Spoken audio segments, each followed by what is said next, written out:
Hello dear students, welcome to economics class with Pujari sir.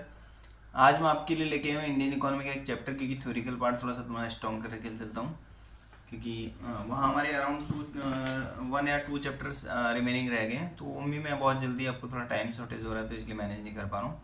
So definitely मैं आपको with in 2 days में सारा syllabus complete कर दूंगा ऑनलाइन में, ठीक है। सो इसमें थोड़ा सा थ्योरिकल पार्ट है। सो मैं एक इंपॉर्टेंट टॉपिक आपके लिए लेके आया हूँ जिसका नेम है IPR 1956। IPR मीन्स होता है इंडस्ट्रियल पॉलिसी रिसोल्यूशन 1956, जिसे हम हिंदी में कहते हैं औद्योगिक नीति संकल्प। देखो 1951 में 5 ईयर प्लान स्टार्ट हुआ।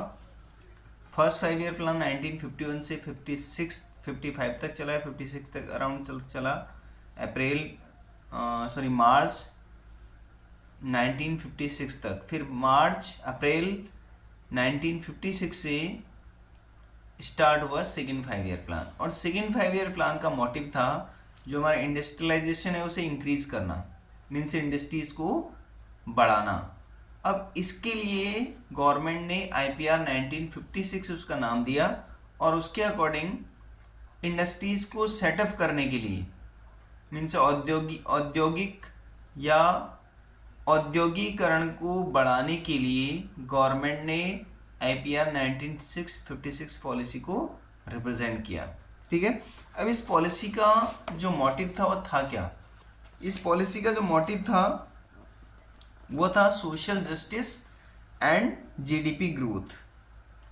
सोशल जस्टिस मीन्स होता है कि लोगों को बेनिफिट मिले, means specially for the poor person, क्योंकि रिचेस्ट सेक्शन को सोशल जस्टिस की नीड नहीं होती है। सोशल जस्टिस की नीड होती है पुअर पर्सन को। They are unable to purchase anything, right. They purchase very less prices goods. So उस केसेस में लेस प्राइजेस गुड्स हमें फॉरेन कंट्री से तो मिलेंगे नहीं। सो इंडस्ट्रियल पॉलिसी में इंडियन जो इंडस्ट्रीज है उनको सेटअप करने के लिए इस प्लान को यूज़ किया गया। अब इसमें जो फर्स्ट प्रिंसिपल एलिमेंट इसके लिए गए 1956 IPR के जो प्रिंसिपल एलिमेंट लिए गए वो फर्स्ट क्या था? 3-fold classification of industries. Industries को मीन्स इसे हिंदी में कहते हैं औद्योगिकी या उद्योगों का त्रिस्तरीय वर्गीकरण। 3 भागों में डिवाइड कर दिया गया, ठीक है। 3 स्टेज या 3 क्लासिफिकेशन, 3-fold। अब इसमें फर्स्ट जो रखा गया वो रखा गया आपका पब्लिक सेक्टर एंटरप्राइजेस, जिसे हम कहते हैं हिंदी में सार्वजनिक क्षेत्र उपक्रम। सार्वजनिक मतलब कहता है जो गवर्नमेंट के होते हैं। गवर्नमेंट का मीन्स फॉर एवरी पर्सन, जो सबके लिए है, ठीक है।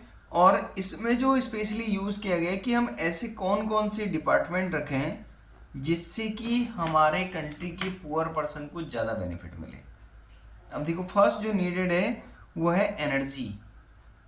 अब एनर्जी खाने पीने वाली नहीं, इलेक्ट्रिसिटी वाली, और प्लस इंडस्ट्रीज के लिए जो इलेक्ट्रिसिटी नीड होती है वो हो गया। दूसरा आ गया डिफेंस। अब डिफेंस का मीन्स है सिक्योरिटी। सिक्योरिटी को स्टेबल करना, सिक्योरिटी को स्ट्रॉन्ग करना, इसमें यूज़ किया गया। नेक्स्ट इसमें किया गया रेलवेज, क्योंकि इंडस्ट्रीज के लिए रेलवेज मोस्ट इंपॉर्टेंट है। जब तक हम रॉ मटेरियल को ट्रांसपोर्ट नहीं कर पाएंगे, एक प्लेस से दूसरे प्लेस पे भेज नहीं पाएंगे, और वो भी बहुत लेस कॉस्ट में, ट्रांसपोर्टेशन कॉस्ट लेस हो, so then we are able to produce more quantity, then we are able to stable our businessman. अगर उनकी ट्रांसपोर्टेशन कॉस्ट ज़्यादा होगी रॉ मटेरियल की तो डेफिनेटली प्राइजेस बढ़ेंगे, प्राइजेस बढ़ेंगे तो पब्लिक डिमांड नहीं करेगी, और डिमांड नहीं करेगी तो फिर इंडस्ट्री सेटअप करने का कोई बेनिफिट नहीं है। सो फर्स्ट यूज़ किया गया पब्लिक सेक्टर एंटरप्राइजेस को, ठीक है। फर्स्ट जो फोकस किया गया कि public sector means government sector की एंटरप्राइजेस आ जाएं, ठीक है। नेक्स्ट यूज़ किया गया private and public sector enterprises. फिर यूज़ किया गया कि भाई एक काम करते हैं, दोनों को मिक्स करते हैं। देखो बिना प्राइवेट का डेवलपमेंट पॉसिबल नहीं होता, और बिना पब्लिक सेक्टर के सोशल जस्टिस नहीं मिल सकती। तो दोनों गवर्नमेंट और प्राइवेट दोनों का इंपॉर्टेंट रोल प्ले है, ठीक है। सो इसमें यूज़ किया गया सार्वजनिक एवं निजी क्षेत्र का के उपक्रम, मीन्स दोनों सेक्टर्स को यूज़ किया गया एक साथ। अब जिससे क्या हो, जिससे कि इकोनॉमी भी बढ़े from the public private sector, and public sector से जो पुअर पर्सन है उनको बेनिफिट मिल जाए, ठीक है।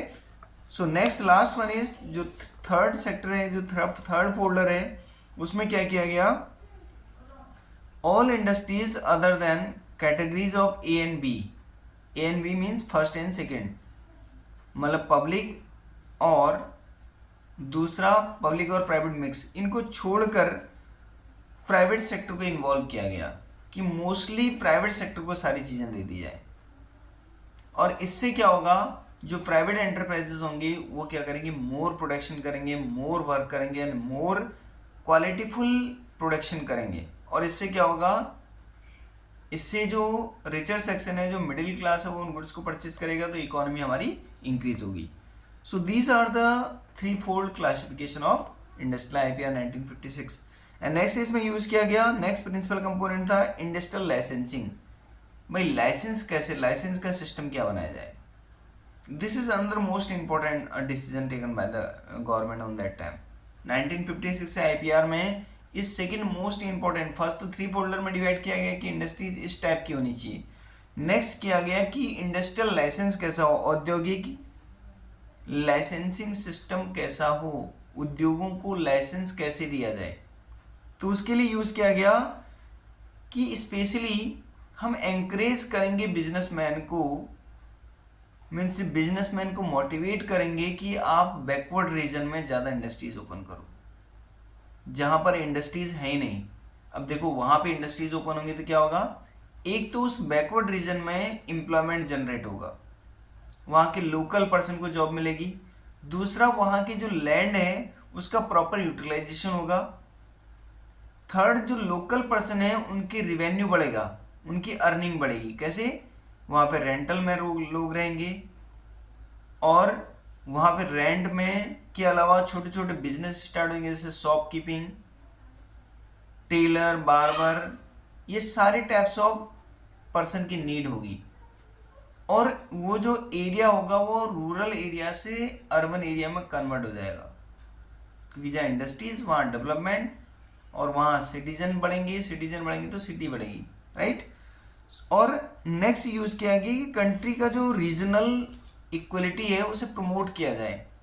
अब बैकवर्ड में ओपन करने से क्या होगा, जो अच्छी एरियाज हैं वो तो डेवलप ऑलरेडी हैं, अब जो बैकवर्ड रीजन में अगर इंडस्ट्री सेटअप होंगी तो क्या होगा, उन एरियाज का भी डेवलप होगा, तो क्या होगा, रीजनल इक्वलिटी आ जाएगी, मीन्स हर एरिया में अब क्या है, डेवलपमेंट है, राइट।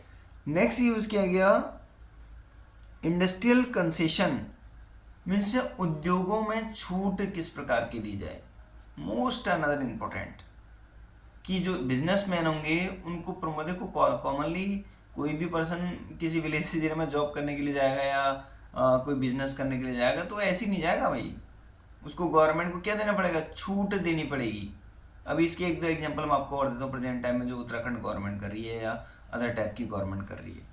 सो किस टाइप की छूट उन्हें दे दी जाए, फर्स्ट उन्हें दे दिया जाए टैक्स हॉलीडेज, कि वो कुछ टाइम तक टैक्स पेड ही ना करें भाई, वो प्रोडक्शन करते रहें और उस प्रोडक्शन को विदाउट टैक्स मार्केट में सेल करते रहें। अब इससे क्या होगा भाई, देखो जो टैक्स नहीं होगा तो उनकी प्राइजेस कम होंगी, प्राइजेस कम होंगी तो लोग मार्केट से डिमांड करेंगे, और मार्केट से डिमांड करेंगे तो उनका सप्लाई बढ़ेगी, और सप्लाई बढ़ेगी तो बिजनेसमैन को क्या होगा, बेनिफिट होगा। ओके, अब दूसरी कंडीशन क्या रख दी गई कि जो सब्सिडीज हैं पावर सप्लाई की, उन्हें सब्सिडीज दे दी जाए भाई, कि उन्हें स्पेशली जो इलेक्ट्रिक कनेक्शन है, जो इलेक्ट्रिसिटी उन्हें प्रोवाइड की जाए वो सब्सिडी में दे दी जाए।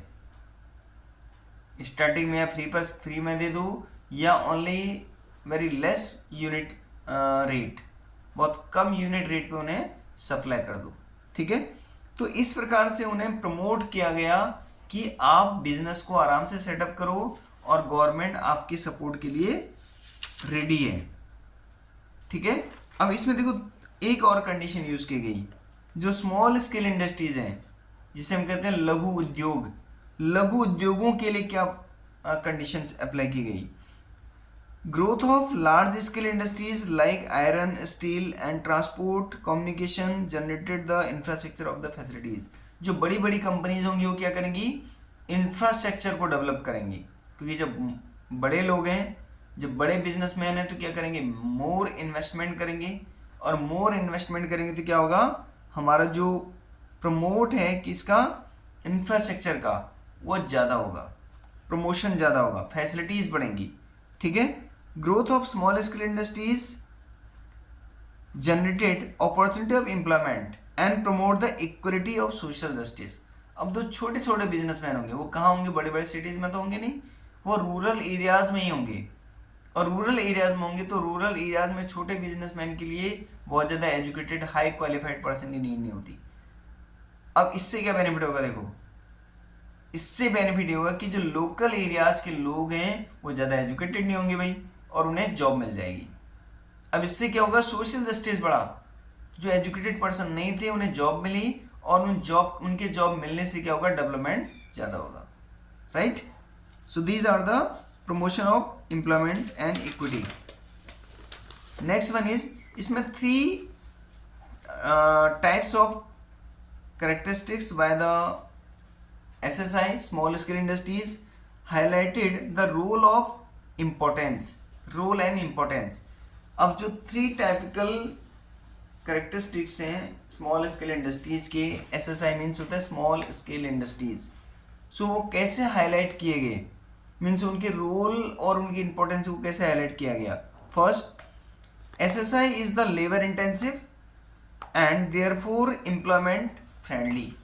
इसे हिंदी में कहेंगे हम, SSI में श्रम विधि मीन्स लेबर इंटेंसिव, लोगों का यूज करके प्रोडक्शन करना, एंड रोजगार के अनुकूल। अब देखो रोजगार अनुकूल कैसे होगा भाई, रोजगार अनुकूल मीन्स लोगों को जॉब मिलेगी जब लेबर इंटेंसिव का यूज करेंगे। अगर कैपिटल इंटेंसिव का करते तो क्या होता, मशीन का यूज करते, आराम से मशीन से प्रोडक्शन हो दबा के खूब। अब रूरल एरियाज में स्मॉल स्केल इंडस्ट्री में छोटी छोटी इंडस्ट्रीज होंगी तो छोटे छोटे प्रोडक्शन होंगे, और उन छोटे छोटे प्रोडक्शन में किसका यूज होगा, मशीन का यूज हो नहीं सकता, क्योंकि बिजनेसमैन छोटे हैं, लेस इन्वेस्टमेंट वाले हैं, और लेस इन्वेस्टमेंट वाले के लिए जो लेबर इंटेंसिव टेक्निक का यूज होगा तो क्या होगा, प्रोडक्शन बाय द लेबर होगा, और एम्प्लॉयमेंट की अपॉर्चुनिटीज बढ़ेंगी, और एम्प्लॉयमेंट अपॉर्चुनिटीज बढ़ेंगी तो क्या होगा, लोकल एरियाज के पर्सन को जॉब मिल जाएगी। Right. Second one is SSI show the locational flexibility and it's therefore equality oriented। Means first इसको यूज किया गया क्षेत्रीय लचीलापन या क्षेत्रीय लोगों को लाभ देने वाला। लोकेशनल फ्लेक्सिबिलिटी, जिस टाइप का लोकेशन होगी, अगर बहुत ज़्यादा बैकवर्ड एरियाज हैं, रीजन बहुत ज़्यादा बैकवर्ड है तो उसमें ज़्यादा बेनिफिट दे दो भाई, उनको ज़्यादा फैसिलिटी दो, उनको टैक्स रेट उनके बिल्कुल जीरो कर दो, या फिर जो अदर पर्सन है, कौन, जिन लोगों के लिए लोन अमाउंट है जो बहुत ज़्यादा बैकवर्ड है, उनके लोन अमाउंट को बढ़ा दो, उनकी सब्सिडीज को बढ़ा दो। ठीक है। सो लोकल पर्सन के लिए फ्लेक्सिबल उसे बना दिया जाए। Next one, third one is last one, SSI needs the small investment, it is the therefore equity oriented. Means छोटे निवेश की ज़रूरत, स्मॉल स्केल इंडस्ट्रीज में छोटे छोटे लोग अपना निवेश कर सकते हैं। छोटे लोग मीन्स कम इन्वेस्टमेंट करने वाले लोग, जो कम इन्वेस्टमेंट करके अपने बिजनेस को स्टार्ट करना चाहते हैं, तो उनको फैसिलिटीज मिल जाएगी। ठीक है। और plus equality oriented means equality को मेंटेन करने के लिए कि एक छोटा सा पर्सन भी बिजनेस कर रहा है भाई, आज तक वो बेचारे के पास पैसे नहीं थे, अब वो छोटे छोटे बिजनेस करना चालू कर दिया है। So this is called equality oriented.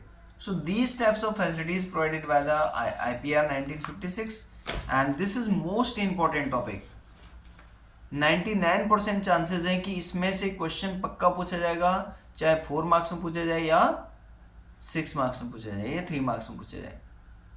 Right. So please subscribe, share and comment in the channel, क्योंकि आपके प्रमोशन से ही मेरा प्रमोशन होगा।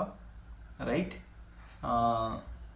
मैं आपके लिए लगा हूँ, थोड़ा सा आप मेरे लिए भी लग जाओ, ओके, जिससे कि थोड़ा सा मेरी मार्केटिंग हो जाए। Marketing means the sense of the students are learn from the channel, students को लर्न करने का मौका मिल जाए, ठीक है। सो मोस्ट इंपॉर्टेंट टॉपिक है, give your best in examination, God bless you.